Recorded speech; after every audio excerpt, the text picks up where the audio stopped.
और आइए आज पूरे शो के दौरान कौन सी खबरें रहेंगी फोकस में, ये आपको दिखाते हैं। तो सबसे पहले बात हमारी कवर स्टोरी की होगी।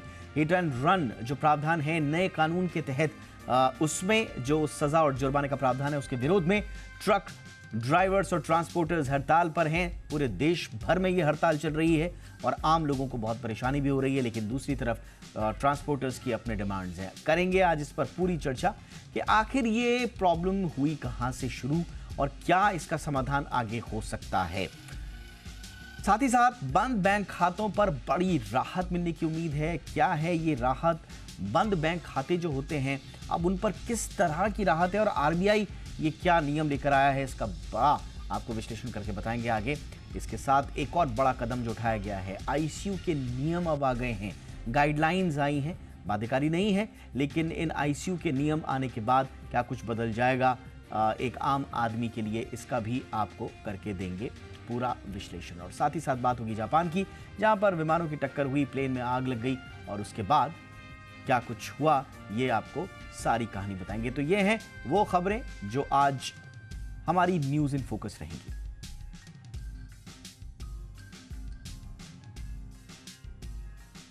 और आज का हमारा पोल सीधा सीधा आज का हमारा सवाल था जो हमारी कवर स्टोरी से जुड़ा हुआ है। ट्रांसपोर्टर्स की हड़ताल में क्या पब्लिक है, और लगातार ये हड़ताल हो रही है, लोग शिकायत कर रहे हैं कि उन्हें परेशानी हुई है, कहीं पर ज़रूरी चीज़ों की किल्लत हो गई है, कई पेट्रोल पंप्स जो हैं वो ड्राई हो गए हैं क्योंकि फ्यूल सप्लाई प्रभावित हुई है, खाने पीने की चीज़ों की सप्लाई प्रभावित हुई है। तो आम लोग ये भी कह रहे हैं कि ठीक है, आपकी मांगें जायज़ हो सकती हैं, लेकिन इसमें हमारा ख्याल भी रखा जाना चाहिए था। तो क्या आप इस बात से इत्तेफाक हैं, रखते हैं? हाँ या ना में आपको जवाब देना है। सोशल मीडिया पर हमारे पोल ऑन है।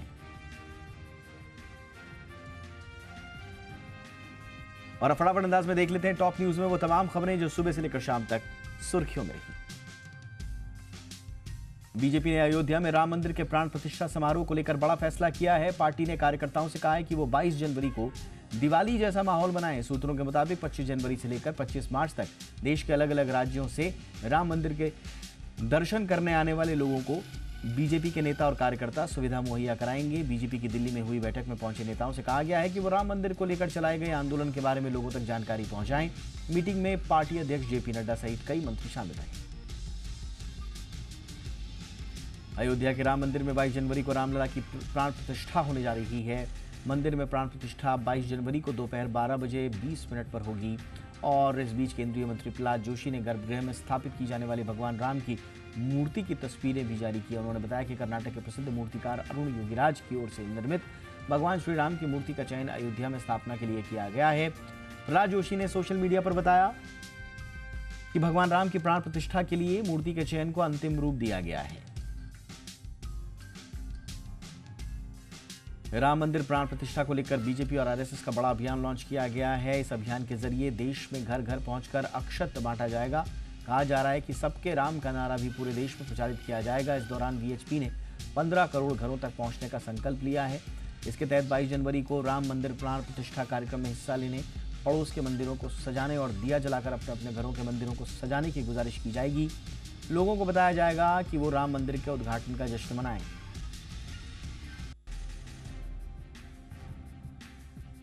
प्रधानमंत्री नरेंद्र मोदी ने आज तमिलनाडु के तिरुचिरापल्ली में 20,000 करोड़ रुपए से ज्यादा की कई विकास परियोजनाओं का उद्घाटन और शिलान्यास किया। अपने संबोधन में प्रधानमंत्री ने राज्य में हाल ही में हुई भारी बारिश और इनसे हुए नुकसान का जिक्र किया। उन्होंने कहा कि वो प्रभावित परिवारों की पीड़ा को समझ सकते हैं। पीएम ने कहा कि वो राज्य सरकार को हर संभव सहायता दे रहे हैं। और इससे पहले पीएम ने तिरुचिरापल्ली इंटरनेशनल एयरपोर्ट का उद्घाटन किया। उसके बाद पीएम मोदी ने भारतीदासन यूनिवर्सिटी के 38वें दीक्षांत समारोह में हिस्सा लिया। चुनाव आयुक्तों की नियुक्ति से जुड़े कानून के खिलाफ सुप्रीम कोर्ट में याचिका दायर की गई है। इसमें कोर्ट से केंद्र सरकार को मुख्य चुनाव आयुक्त और अन्य चुनाव आयुक्तों की नियुक्ति के लिए निष्पक्ष और स्वतंत्र चयन समिति के गठन का निर्देश देने का अनुरोध किया गया है। पीआईएल में कहा गया है कि सरकार को चुनाव आयुक्तों की नियुक्ति में पारदर्शिता बरतनी चाहिए। याचिका में मांग की गई है कि संसद की ओर से पास किए गए संशोधन को रद्द किया जाना चाहिए। कांग्रेस के वरिष्ठ नेता जयराम रमेश ने मुख्य चुनाव आयुक्त राजीव कुमार को पत्र लिखा है। इसमें जयराम रमेश ने बताया कि वीवीपैट को लेकर विपक्षी गठबंधन के नेता कुछ सुझाव देना चाहते हैं और इसके लिए वो मिलना चाहते हैं। पत्र में चुनाव आयुक्त से बैठक के लिए समय देने की मांग की गई है। पत्र में जयराम रमेश ने लिखा कि बीती 20 दिसंबर को विपक्षी गठबंधन के नेताओं की बैठक हुई। इसमें वीवीपैट के इस्तेमाल को लेकर कुछ सुझाव दिए गए। बिहार के मुख्यमंत्री नीतीश कुमार विपक्षी गठबंधन इंडिया के संयोजक बन सकते हैं। सूत्रों के मुताबिक कांग्रेस ने नीतीश की अहम भूमिका को लेकर आरजेडी नेता तेजस्वी यादव, समाजवादी पार्टी के नेता अखिलेश यादव से सहमति ले ली है। शरद पवार और उद्धव ठाकरे से भी बात हो चुकी है। सूत्र ये बता रहे हैं कि कांग्रेस के दक्षिण भारत के दलों और लेफ्ट पार्टीज के नेताओं से भी बात लगभग पूरी हो चुकी है। सूत्रों से ये भी जानकारी मिल रही है कि नीतीश कुमार और कांग्रेस समेत इंडिया गठबंधन के बड़े नेताओं की कल यानी कि 3 दिसंबर को ऑनलाइन मीटिंग होगी, जिसमें अंतिम फैसला हो सकता है।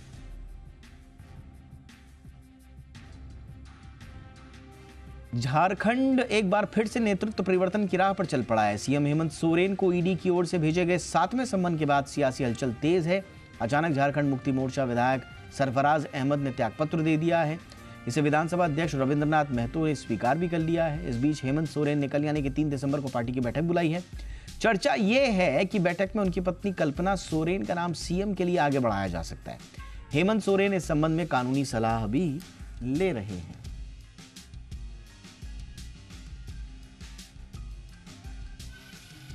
इंडिया गठबंधन की प्रमुख पार्टियां आम आदमी पार्टी और कांग्रेस के बीच जुबानी जंग तेज हो गई है। पंजाब के मुख्यमंत्री भगवंत मान का कहना है कि कांग्रेस पंजाब और दिल्ली में अपनी जमीन खो रही है। इसके बाद वरिष्ठ कांग्रेसी नेता पवन खेड़ा ने कहा कि आम आदमी पार्टी और बीजेपी की सरकारें एक जैसी हैं, क्योंकि दोनों कांग्रेस मुक्त भारत के सपने देखती हैं। कांग्रेस ने भगवंत मान की एक थी कांग्रेस वाली टिप्पणी को पलटवार करते हुए पंजाब सीएम को एक था जोकर करार दे दिया। सीट बंटवारे को लेकर गठबंधन में दरार दिखनी इस तरह से अब शुरू हो चुकी है।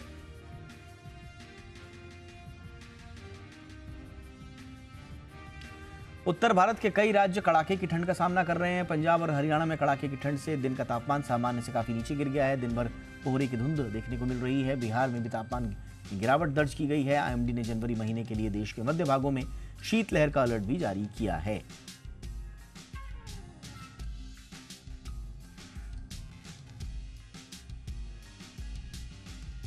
और आइए अब शुरू करते हैं आज की हमारी कवर स्टोरी।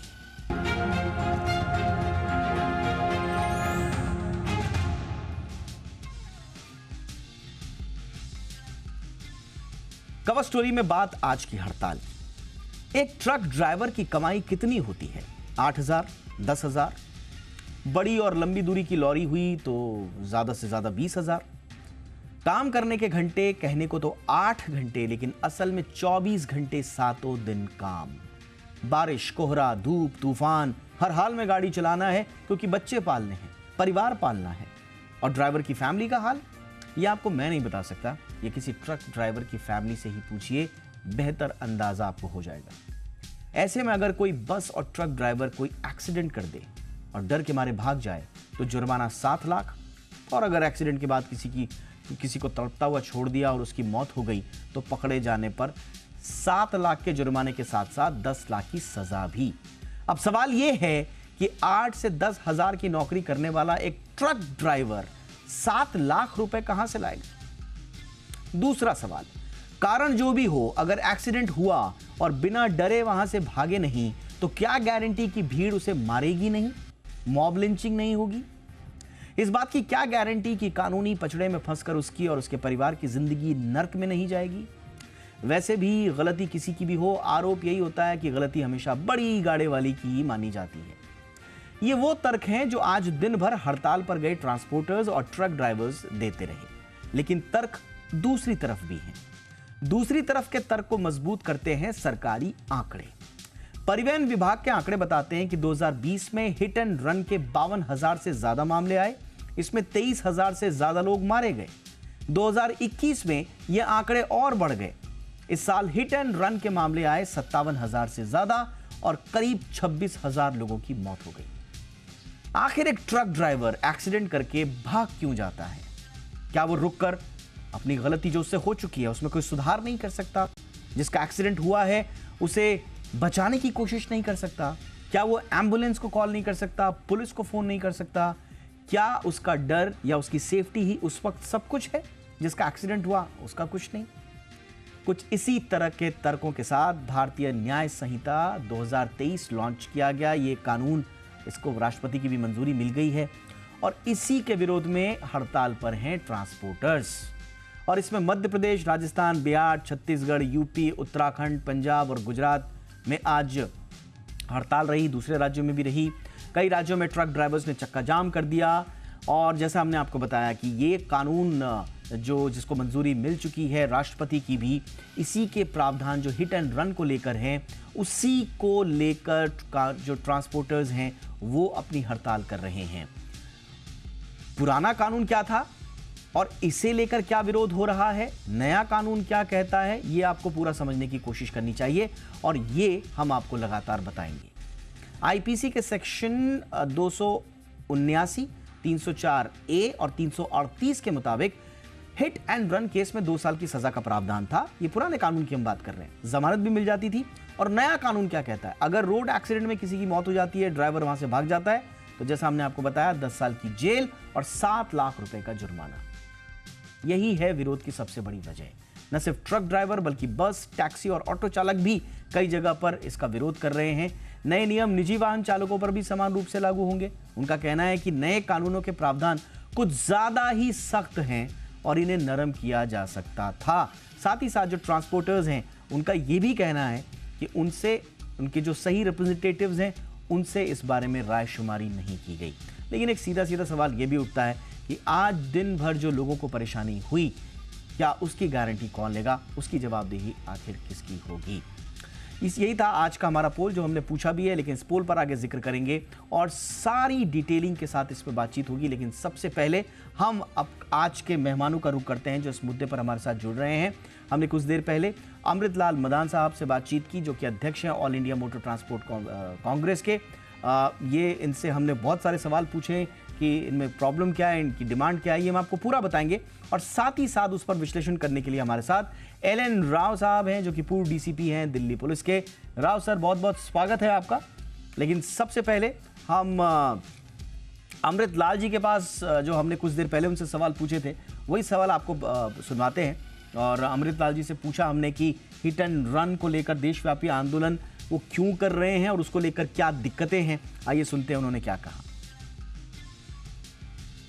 देखिए, हिट एंड रन का जो पार्लियामेंट में 20 तारीख को पास हुआ और 21 तारीख को राज्यसभा में पास हुआ और 25 तारीख को नोटिफाइड हो गया।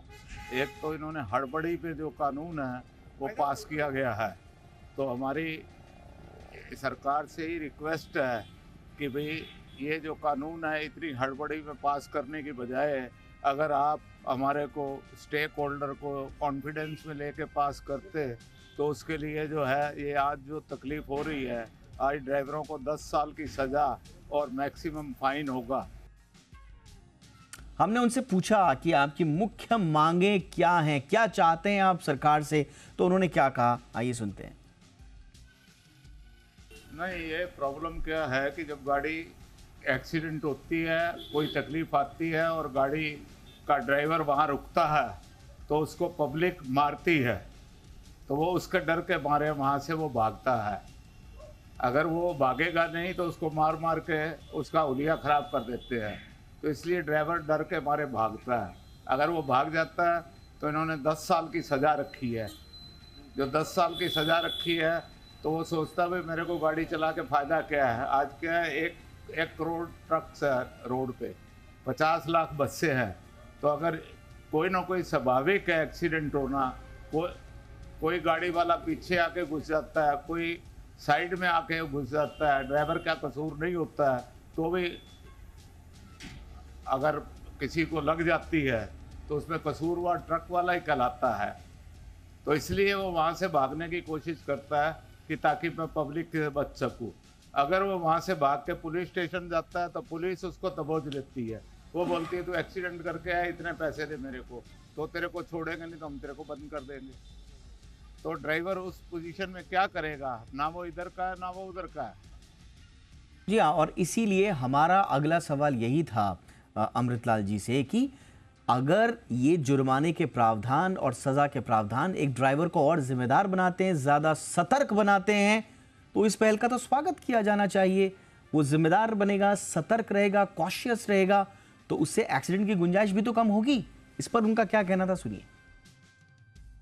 देखिए, इसके लिए गवर्नमेंट को अगर हमको जगह दे रास्ते में रोड पे अपना जो एक्सप्रेस हाईवे या हाईवे रोड है वहाँ पर अगर हमको जगह दे तो हम ड्राइवरों के खुद जगह बना दें आराम करने के लिए और नहाने धोने के लिए। अगर ड्राइवर को रास्ते में आराम मिलेगा तो उससे जो है एक्सीडेंट कम होंगे। ड्राइवर गाड़ी चलाता रहता है, जब उसको नींद आती है तो कई बार नींद में भी गाड़ी लग जाती है। तो इसके लिए हम लोगों ने कोई सुविधा नहीं दी हुई। आज हम टोल इतना वसूल करते हैं ट्रक वालों से, बस वालों से, लेकिन उनकी कोई भी वहाँ पर नहाने धोने की, बाथरूम की कोई भी सुविधा नहीं है। तो ये सुविधा गवर्नमेंट को देनी चाहिए। अगर ये गवर्नमेंट देगी तो एक्सीडेंट और कम होंगे उससे ज़्यादा भी। जी हाँ, बिल्कुल। ये रोड एक्सीडेंट के लिए ड्राइवर्स की स्थिति, लंबे समय तक उनका ड्यूटी करना, देर रात तक लंबे वर्किंग आवर्स, कंटिन्यूटी में ड्राइव करना, इसके लिए पहल क्यों नहीं की जाती, इससे जुड़ा हुआ सवाल भी हमारा था। और साथ ही साथ ट्रांसपोर्ट मंत्रालय के जो आंकड़े बताते हैं कि ड्राइवर की थकान सबसे ज़्यादा एक्सीडेंट का कारण है। ऐसे में कानून की स्थिति बदलकर उनके लिए मुफीद बनाई जाए ड्राइविंग कंडीशंस, क्या इसकी ज़रूरत उन्हें महसूस नहीं होती? इस पर क्या वो कहते हैं, आइए सुनते हैं। आज वो अपनी जगह है, वो अपनी जगह है, दोनों की ज़रूरत है इस टाइम पे। अगर हम ड्राइवर को आराम देंगे तो भी एक्सीडेंट कम होंगे, लेकिन उसके लिए उनके कोई सुविधा तो देनी पड़ेगी ड्राइवर को। ड्राइवर बेचारा 24 घंटे चलता रहता है, जहाँ भी उसको नींद आती है वो फिर क्या करेगा। कभी बाई चांस एक्सीडेंट हो भी जाता है और कभी कोई आजू बाजू वाला, मोटरसाइकिल वाला, कार वाला कोई भी आके रॉन्ग साइड में ट्रक में ठोक देता है। तो उसमें ड्राइवर की ज़्यादा गलती भी नहीं होती है, फिर भी वो कसूरवार कहलाता है। तो ये थे वो सवाल जो हमने अमृतलाल जी से पूछे। वो हमारे साथ लाइव उपलब्ध नहीं थे, इसलिए हमने कुछ देर पहले उन्हें रिकॉर्ड किया।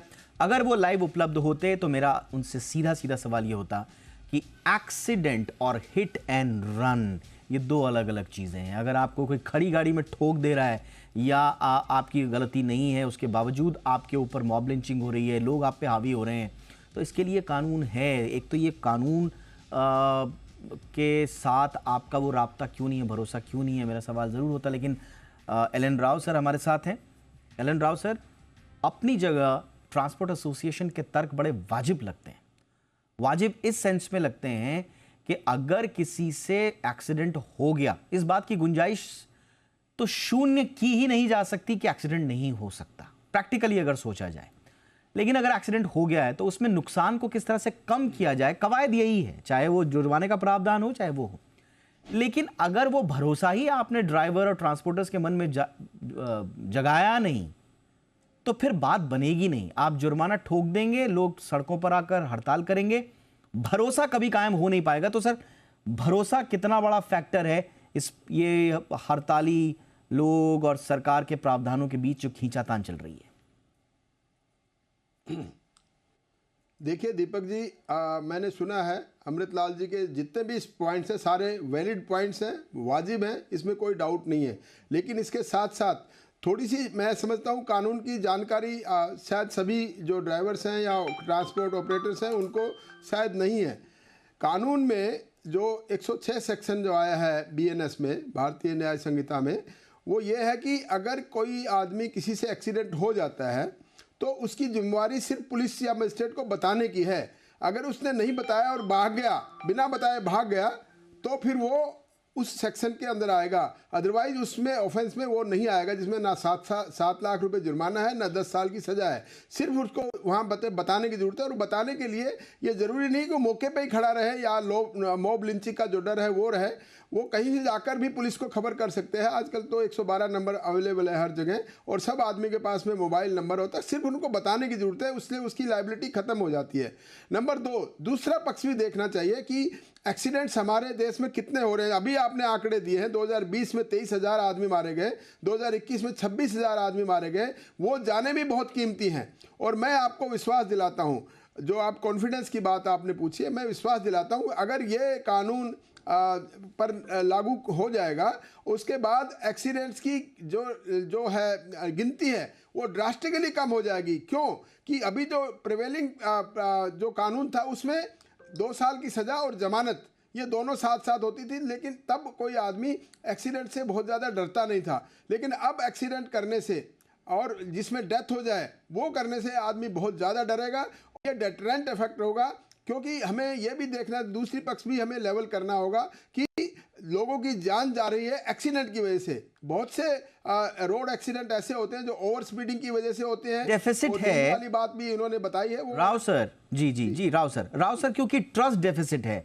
देखिए, पूरा मुद्दा, एक आम राहगीर तो उसका एक्सीडेंट हो गया, वो कहीं कानून और उसमें नहीं है। ये सारा जो ट्रक ड्राइवर है और जो लॉ इन्फोर्समेंट एजेंसीज हैं उनके बीच में ट्रस्ट डेफिसिट का ज्यादा मसला लगता है, क्योंकि वो कानून के पास अब वो इसलिए नहीं जाएगा, ये कहा जा रहा है, इसलिए नहीं जाएगा, इसलिए और डरेगा, इसलिए वो और भागेगा, क्योंकि उसे लगता है कि उसको हिट एंड रन केस में बुक करके 7 लाख रुपए के जुर्माना और 10 साल की सजा का डर दिखा के उससे अनाप शनाप वसूली की जाएगी।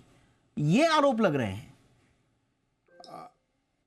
नहीं, ऐसा मुझे नहीं लगता ऐसा होगा। देखिए, 7 लाख रुपए की जुर्माने की जो बात है ना, वो एक ये है कि अगर सजा हो गया कोई आदमी तब होगा 7 लाख रुपए जुर्माना। ऐसा नहीं कि एक्सीडेंट होते ही देना पड़ेगा। जब कन्विक्शन हो जाएगा या उसकी गलती नहीं है और बरी हो गया तो 7 लाख रुपए जुर्माना भी नहीं है, 10 साल की सजा भी नहीं है। ये भी मैं आपको बता दूं। थोड़ा सा इस प्रकार से ट्रस्ट डेफिसिट को कम करने के, मतलब इसको ज़्यादा बढ़ा कि ट्रस्ट होना चाहिए दोनों के बीच में। तो अभी से ये क्यों मान रहे हैं कि ड्राइवर्स और ट्रांसपोर्टर्स की एक्सीडेंट होते ही 7 लाख रुपए देना पड़ेगा या 10 साल की सज़ा हो जाएगी? ऐसा नहीं है। ये तब होगा जब साबित हो जाएगा कि उन्होंने एक्सीडेंट किया और एक्सीडेंट करके वो भाग गए हैं। इसलिए अभी तक ये सारी भ्रम है, भ्रांतियां हैं, और जो डाउट्स को अभी क्लियर नहीं हुआ है इन लोगों को, इसलिए उनको लगता है कि एक्सीडेंट हुआ और 7 लाख रुपए देना पड़ेगा। ऐसा नहीं है। वो अगर बेगुनाह है तो बेगुनाह रहेंगे, उसमें ना एक पैसा देना पड़ेगा ना सजा होगी। लेकिन हाँ, इसके डर की वजह से एक्सीडेंट जरूर कम हो जाएंगे। इसलिए सरकार के बीच में और ट्रांसपोर्टर्स या ड्राइवर्स के बीच में ट्रस्ट जो डेफिसिट है उसको बढ़ावा देना चाहिए। उनका आपस में ट्रस्ट होना चाहिए, और ट्रस्ट वो तभी होगा जब इनको वाइड पब्लिसिटी मिलेगी सभी लोगों को कि कानून क्या है, असल में कानून क्या है। उसका इंटरप्रिटेशन जो गलत कर रहे हैं वो ऐसा नहीं समझना चाहिए। तो अगर सही ढंग से जानकारी उनको होगी तो हो सकता है उनके बारे में ये उनकी जो भ्रांतियां दूर हो जाएं और उनका ट्रस्ट ज़्यादा बढ़ेगा इस कानून के प्रति। साथ साथ एक्सीडेंट के केसेस भी कम हो जाएंगे। जी, और बिल्कुल। और देखिए, हम आवाज़ उठा रहे हैं यहाँ पर एक आम आदमी की जिसको आज परेशानी हुई है। आज ये सरकार, हमारा सुरक्षा तंत्र, हमारी पुलिस और ट्रांसपोर्टर्स के बीच में अगर कोई गलतफहमी हो रही है इस कानून को लेकर, तो जितनी जल्दी है उनको कॉन्फिडेंस में लेके ये गलतफहमियां दूर की जानी चाहिए। लेकिन इस बीच जो आम लोगों को परेशानी हो रही है उसको भी हम नज़रअंदाज नहीं कर सकते। हमने आज इसलिए अपने पोल में जनता का सवाल उठाया था, जनता की तरफ से सवाल पूछा था कि क्या ये जो ट्रांसपोर्टर्स की हड़ताल हुई है इसमें पब्लिक का ख्याल रखा जा रहा है या नहीं रखा जा रहा है। और पोल के नतीजे अब आपके सामने हैं। इसमें जो पोल के रिजल्ट्स आए हैं वो अब आपको दिखाते हैं कि कितने लोगों ने इसके पक्ष और विपक्ष में अपनी राय रखी है। तो कुल मिलाकर 75% से ज़्यादा लोग, लगभग 76% लोग ये मानते हैं कि नहीं रखा गया ख्याल। सिर्फ 24% लोग हैं जो कह रहे हैं कि हाँ, थोड़ा बहुत पब्लिक का भी ख्याल रखा गया था। लेकिन अनफॉर्चुनेटली यही होता है, अपने हक, अपने अधिकारों की आवाज़ उठाने में कोई बुराई नहीं, लेकिन आम आदमी की सहूलियत की कीमत पर अगर ये आवाज़ उठाई जाएगी तो फिर कहीं ना कहीं एक सवालिया निशान ज़रूर लगता है। आम पब्लिक को जो परेशानी होती है उसका ख्याल भी रखना चाहिए। और इसीलिए हमने अपने दर्शकों से कुछ उनके रिएक्शंस भी मांगे थे। बहुत सारे हर प्लेटफॉर्म पर बहुत सारे रिएक्शंस दिए हैं लोगों ने, लेकिन कुछ चुनिंदा जो रिएक्शंस हैं वो हम आपको आगे दिखाएंगे कि किस तरह से लोग रिएक्ट कर रहे हैं। लेकिन इस बीच अब सवाल यही है, राव सर, इस तरह की परेशानी, इस तरह की सिचुएशन आप जब सेवारत थे उस वक्त भी आपके सामने आए होंगे अपनी अपनी मांगों को लेकर। अगर कानून को लेकर कोई कंफ्यूजन है या ऐसा लगता है उनको कि हमारे हक में नहीं है ये कानून, तो फिर बातचीत से ही रास्ता निकलेगा। लेकिन इस तरह के केसेस में अब आपको क्या लग रहा है? इतनी बड़ी देशव्यापी हड़ताल हो गई है, रास्ता आपको क्या नजर आ रहा है, क्या किया जाना चाहिए?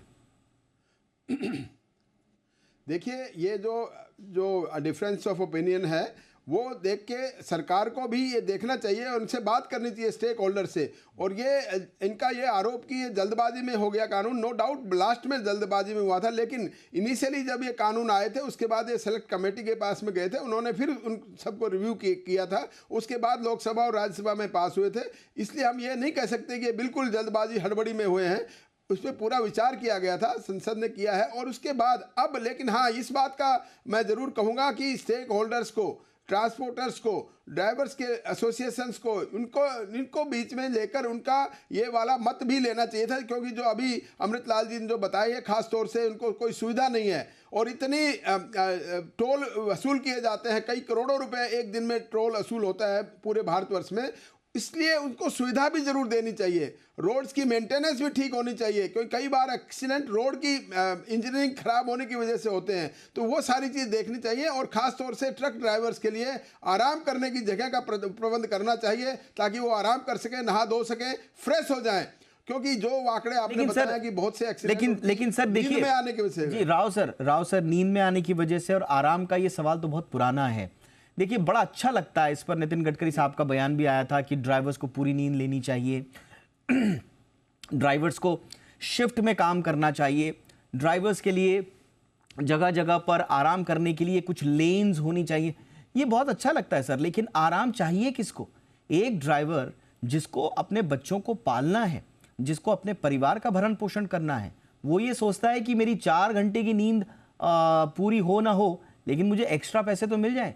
तो क्या हम उनको प्रॉपर वेजेस दे रहे हैं कि वो 8 घंटा काम करें और फिर बाकी वो आराम करें? इतनी उनको तनख्वाह मिल रही है, इस बारे में कौन सोचेगा? नंबर 1। नंबर 2, अगर वो अपना काम छोड़ देते हैं और अपना आराम का वो अगर ख्याल रखते हैं, तो फिर उनके करियर का और परिवार का क्या होगा? ये इस तरह के सवाल हैं। नियम बनाना एक तरफ है, लेकिन प्रैक्टिकल सिचुएशंस में आके ये सर, क्या हम इस मर्म को समझ पा रहे हैं ड्राइवर्स के? देखिए दीपक जी, अब प्रैक्टिकल सिचुएशन को समझना बहुत ज़रूरी है। कोई भी कानून बनाने से पहले या कोई कानून लागू करने से पहले हमें प्रैक्टिकल एस्पेक्ट देखना जरूरी, बहुत ज़रूरी है। और ये प्रैक्टिकल एस्पेक्ट जो आपने सही बताया है कि क्या उनकी वेजेज पूरी है कि नहीं है, और ये वेजेज तो अभी ट्रांसपोर्टर्स को देनी है ना। और वो क्योंकि हमारे देश में बेरोजगारी इतनी है, ट्रकों के लिए ड्राइवर्स की डिमांड भी है और बेरोजगारी भी इतनी है कि आदमी को रोज़गार भी नहीं मिलता है, इसलिए ये सब चीज़ें ध्यान में रखते हुए ये ट्रांसपोर्टर्स को भी देखना चाहिए, उनको वेजेस पूरी मिले, ओवर टाइम मिले। और ओवर टाइम की बात को छोड़ दीजिए, ताकि उनको ये लालच ना हो कि मैं 4 घंटे फालतू करूंगा तो मेरे को पैसा ज़्यादा मिलेगा। वो पैसा उसकी वेजेज में ही 8 घंटे की ड्यूटी में ही होना चाहिए ना। या कई ट्रक में एक ड्राइवर की बजाय लंबी दूरी का ट्रक है तो उसमें 2 ड्राइवर जनरली होते हैं, लेकिन अगर नहीं होते हैं तो उनमें 2 ड्राइवर दें, एक आदमी आराम करे, दूसरा, उनमें सोने की जगह भी होती है ट्रक में। आपको प्रैक्टिकली मैं आपको बताऊं, एक आदमी आराम से सो सकता है, दूसरा आदमी चलाए। तो लंबी दूरी की जो ट्रक होते हैं उसमें 2 ड्राइवर होने चाहिए, अगर नहीं है, और जनरली जहां नहीं है वहीं पे नींद की बात होती है और वहीं पे एक्सीडेंट होते हैं। और ये सारी बातें भी एक प्रकार से सरकार ने सोची होंगी या नहीं सोची है तो सोचनी चाहिए थी। एक पूरे स्टेक होल्डर्स की बात करके अभी जो हड़ताल चल रही है, इसका एक समाधान यही है कि अभी ये हड़ताल बंद की जाए और सरकार इन सभी को, ट्रांसपोर्टर्स की यूनियन को और जो ड्राइवर्स की यूनियन को साथ में मिल बैठकर बात करे और उनकी जो प्रॉब्लम है उसका सॉल्यूशन निकाले, ताकि दोनों तरफ से है कि एक्सीडेंट कम भी हो, इस बारे में बात हो, और इनकी जो ग्रीवांसेस हैं उनको भी सुना जाए और उसका रिड्रेसल जल्दी से जल्दी किया जाए।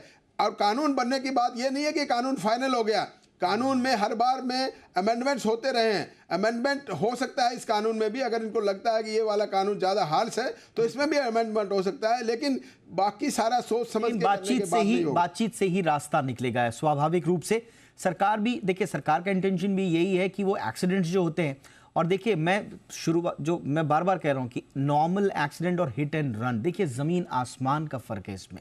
आप एक्सीडेंट करके अगर भाग जाएंगे, पूछेंगे तक नहीं, देखेंगे तक नहीं कि जिसका एक्सीडेंट हुआ वो किस हाल में है, क्या है, तो स्वाभाविक रूप से एक्सीडेंट के बाद कैजुअलिटी की संभावनाएं, आशंकाएं जो हैं वो बढ़ जाती हैं। ये जो 24,000 लोग मरे हैं 2020 में और 26,000 लोग जो मरे हैं 2021 में, इन्हें बचाया जा सकता था अगर वो हिट एंड रन नहीं होता, अगर रुककर अपनी गलती का एहसास होकर एम्बुलेंस बुलाई जा सकती थी। तो ये है मामला, और इसी को कम करने के लिए सरकार प्रावधान लाई है। लेकिन अगर वो सही तरीके से ट्रांसपोर्टर्स तक, ट्रक ड्राइवर्स तक नहीं जा रहे हैं और उनको वो अपने हितों के विपरीत लग रहा है, तो ये दोनों तरफ की बात होनी चाहिए कि बातचीत करके रास्ता निकाला जाए। बहरहाल वक्त है अब रिएक्शंस लेने का। फटाफट से देख लेते हैं कि कमेंट्स में लोग क्या कह रहे हैं। बहुत सारे कमेंट आए जैसे हमने आपको बताया, लेकिन हम कुछ ही कमेंट ले पाएंगे और उन्हीं में से एक कमेंट है हमारे पास NSRPP। ये लिख रहे हैं कि all government wants is for these people to drive more carefully, please check stats of such incidents, there should be punishment for such reckless acts, imagine losing your mother and father like this. ये सब यही कह रहे हैं कि भाई सरकार का इंटेंशन यही है कि आप कम से कम इस तरह का काम करें, लापरवाह ना हो और उस जिम्मेदारी एक तय रहे। तो ये इनका रिएक्शन है सरकार की तरफ से और ये कह रहे हैं कि और ज़्यादा पनिश कर देना चाहिए अगर सरकार को लगता है कि तब भी अगर मामले नहीं रुक रहे हैं। लेकिन दूसरी तरफ एक और हमारे पास कमेंट है और वो है अनूप कुमार शर्मा जी का। अनूप कुमार शर्मा जी कह रहे हैं कि बिल्कुल ध्यान नहीं रखा जा रहा है, कोई भी बात मनमानी हो, विरोध करना हो तो ये सड़क बंद, रास्ता बंद, रेल बंद ही क्यों होता है, आम जनता ही क्यों पिसती है। तो ये है आम जनता की आवाज़ कि आपकी जो भी बातें हैं मनमानी हैं, सरकार तक पहुंचानी है, उसमें आम जनता को ही क्यों सफ़र करना पड़ता है। तो ये थी आज की हमारी चर्चा। बहुत बहुत शुक्रिया राव सर, आपने खुलकर बताया और क्या समाधान हो सकता है, किस दिशा में समाधान निकल सकता है, इस पर बातचीत की। बहुत बहुत धन्यवाद वक्त निकालने के लिए सर। और आइए दिन भर की तमाम खबरें बिजनेस जगत से। वोडाफोन आइडिया ने उस खबर को खारिज कर दिया है जिसमें एलॉन मस्क की स्टारलिंक के साथ टाई अप और हिस्सेदारी बेचने की बात कही गई थी। कंपनी ने एक्सचेंज फाइलिंग में कहा कि इन खबरों के आधार के बारे में उनकी जानकारी नहीं है। कंपनी ने यह भी कहा कि वो सेबी लिस्टिंग के नियमों का पालन करती है। इस खबर के बाद वोडाफोन आइडिया का शेयर 5.5% से ज्यादा की गिरावट के साथ बंद हुआ। इससे पहले एक मीडिया रिपोर्ट में दावा किया गया था कि एलॉन मस्क की कंपनी स्टारलिंक के साथ हिस्सा बिक्री को लेकर कंपनी की बातचीत चल रही है।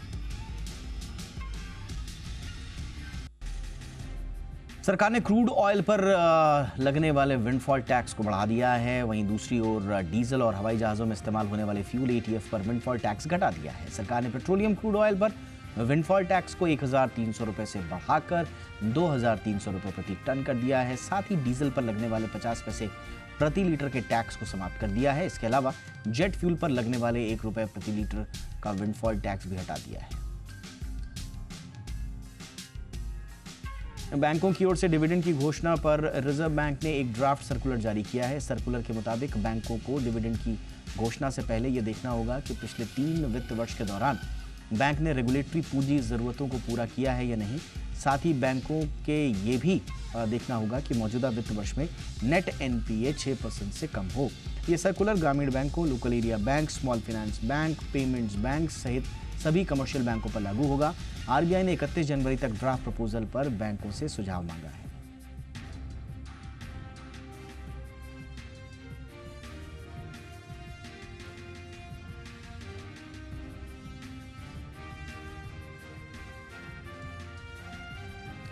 तीन साल के बाद विदेशी निवेशकों का रुझान भारतीय डेट मार्केट में दिखा है। 2023 में FPI ने डेट इंस्ट्रूमेंट्स में निकासी से ज्यादा पैसे डाले हैं। NSDL के आंकड़ों के मुताबिक 2023 में FPIs ने डेट में 68,663 करोड़ रुपए का निवेश किया। 2022 में FPIs ने 15,911 करोड़ रुपए की निकासी की थी। इससे पहले पिछली बार FPI ने डेट में 2019 में पॉजिटिव निवेश किया था। 2023 में डेट में विदेशी निवेशकों का निवेश 6 साल की हाई पर भी है। एक्सपर्ट्स के मुताबिक आकर्षक यील्ड और JP मॉर्गन के इंडेक्स में आने वाले समय में भारतीय बॉन्ड में शामिल होने के चलते ही बॉन्ड मार्केट में तगड़ा निवेश आया है।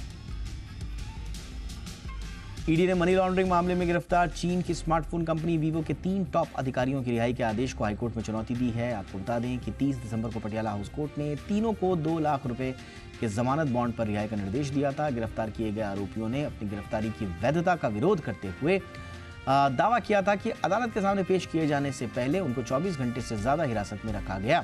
ईडी ने 1 साल पहले कंपनी के ठिकानों की तलाशी ली थी और दावा किया था कि एक बड़े मनी लॉन्ड्रिंग रैकेट का उन्होंने भंडाफोड़ किया है।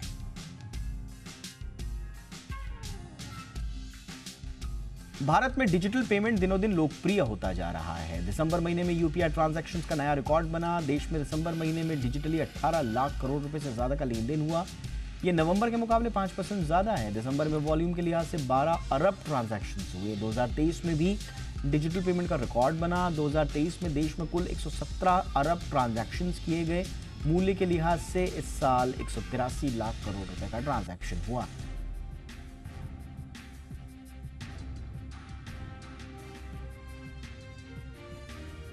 रिजर्व बैंक ने इनऑपरेटिव या बंद पड़े बैंक खातों पर नया नियम जारी किया है। इन नियमों में खास बात क्या है और इससे ग्राहक का किस तरह से भला हो सकता है, ये बताएंगे मेरे सहयोगी सुबोध मिश्रा।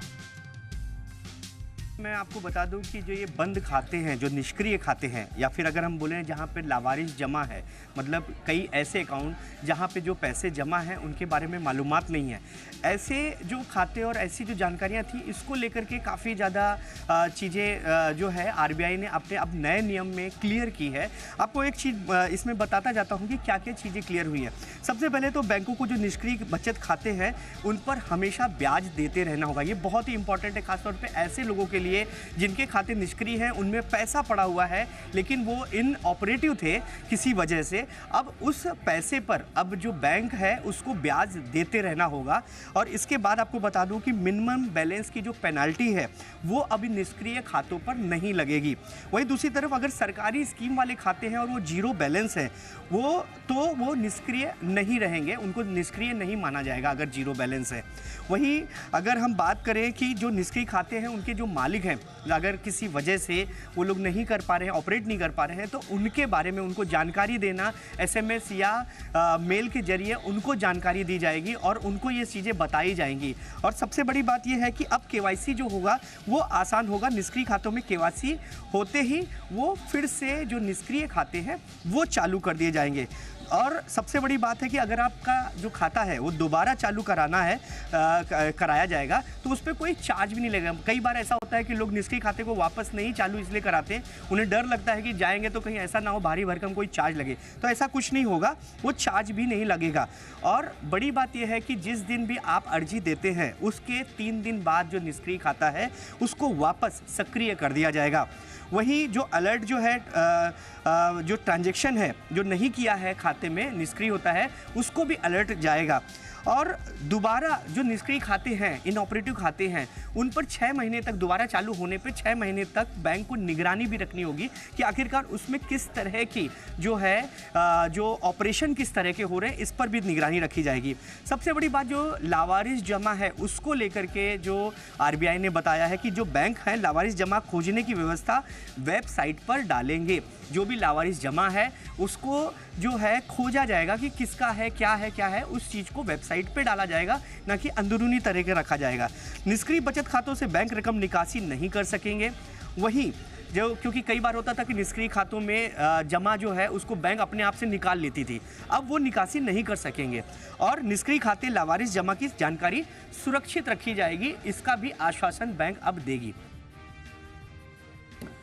जापान के टोक्यो में लैंडिंग के दौरान एक प्लेन में भीषण आग लग गई। हानेडा एयरपोर्ट पर यह हादसा हुआ। खबर के मुताबिक तटरक्षक विमान के 5 चालक सदस्यों की मौत हो गई, जबकि 379 यात्रियों और चालक दल को सुरक्षित निकाल लिया गया। यानी कि एक प्लेन में जो सभी यात्री थे, क्रू मेंबर्स थे, उनको तो बचा लिया गया, लेकिन ये बड़ा विमान जिस विमान से छोटे विमान से टकराया उसके क्रू मेंबर्स की जो उसमें मौजूद थे उनकी मौत हो गई।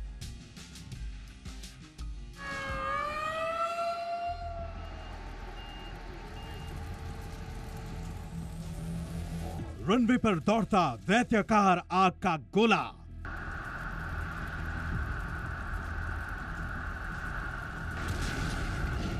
आग का गुबार, जलता रहा जहाज।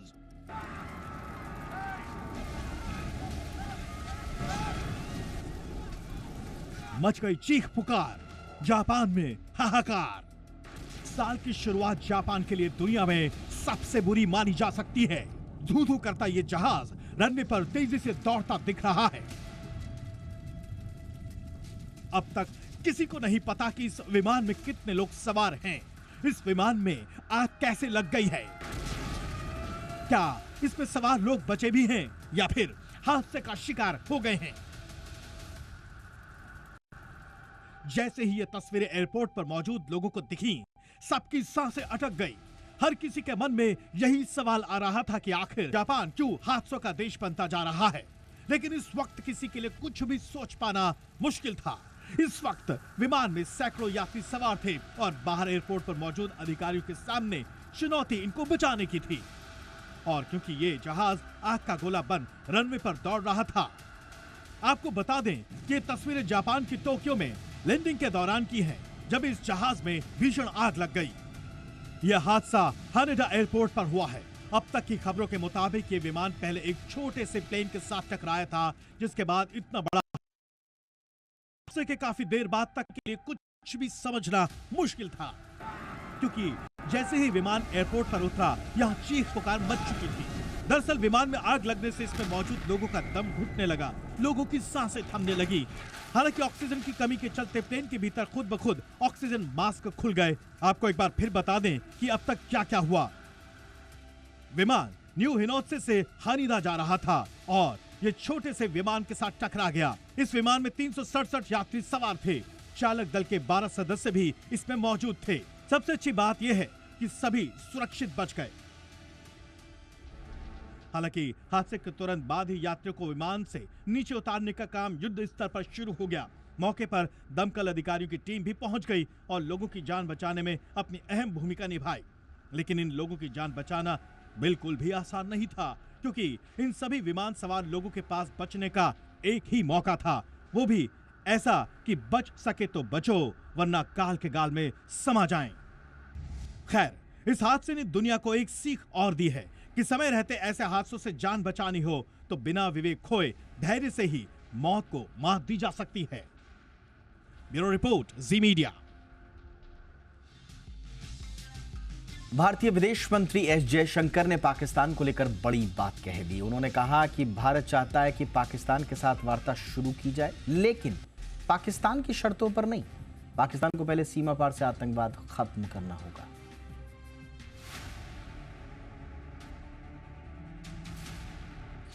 पाकिस्तान के लिए आतंकवाद हथियार। What Pakistan was trying to do, not now, but over multiple decades, was really to use cross-border terrorism to bring India to the table. Pakistan की आतंक नीति भारत ने बंद की। We have made that irrelevant by not playing that game. बातचीत के लिए अब पाक की शर्त नहीं चलेगी। अब पाकिस्तान के लिए वो दिन चले गए जब वो भारत के खिलाफ आतंकवाद का इस्तेमाल करता था और फिर भारत को ही पाकिस्तान से बातचीत के लिए पहल करनी पड़ती थी। मतलब चित भी पाकिस्तान की होती थी और पट भी। आतंकवाद के जरिए भारत को ब्लैकमेल करने की पाकिस्तान की नीति पर भारत ने स्ट्राइक कैसे किया, इसके दो बड़े कारण हैं। अब तो हालात ये हैं कि पाकिस्तान के नेता और सैन्य जनरल आर्थिक मदद के लिए दूसरे देशों में एड़ियां घिसते हैं, तो भी उन्हें मदद नहीं मिलती। भारत ने भी साफ कर दिया है कि अब पाकिस्तान की शर्तों पर बातचीत के दिन बंद हो चुके हैं और भविष्य में भी बंद ही रहेंगे। नवाज शरीफ से लेकर इमरान खान तक भारत की वाहवाही करते हैं ताकि भारत को बातचीत के लिए मना सके। 2019 में पुलवामा आतंकी हमले के बाद भारत ने पाकिस्तान से बातचीत पूरी तरह से बंद कर दी है। इतना ही नहीं, पाकिस्तान की हालत ऐसी कर दी है कि उसे दूसरे देशों के सामने मदद के लिए हाथ फैलाना पड़ता है। यहाँ तक कि मुस्लिम देश भी पाकिस्तान की मदद करने से हिचकते हैं। भाइयों बहनों, जो कल तक भारत पर बम दागने की धमकी देते थे, जो कल तक भारत में बम दागने की धमकी देते थे, आज हमारी रणनीति ने उनको कटोरा पकड़ा दिया है। कटोरा।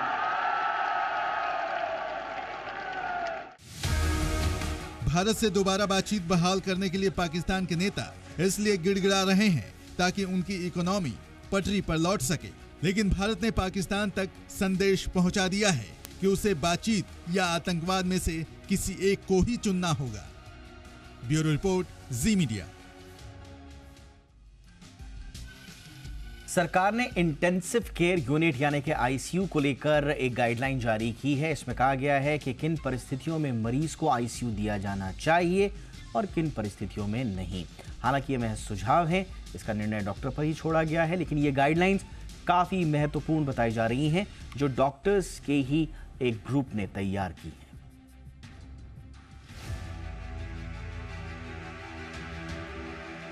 सरकार ने पहली बार अस्पताल के इंटेंसिव केयर यूनिट यानी आईसीयू को लेकर एक गाइडलाइन जारी की है।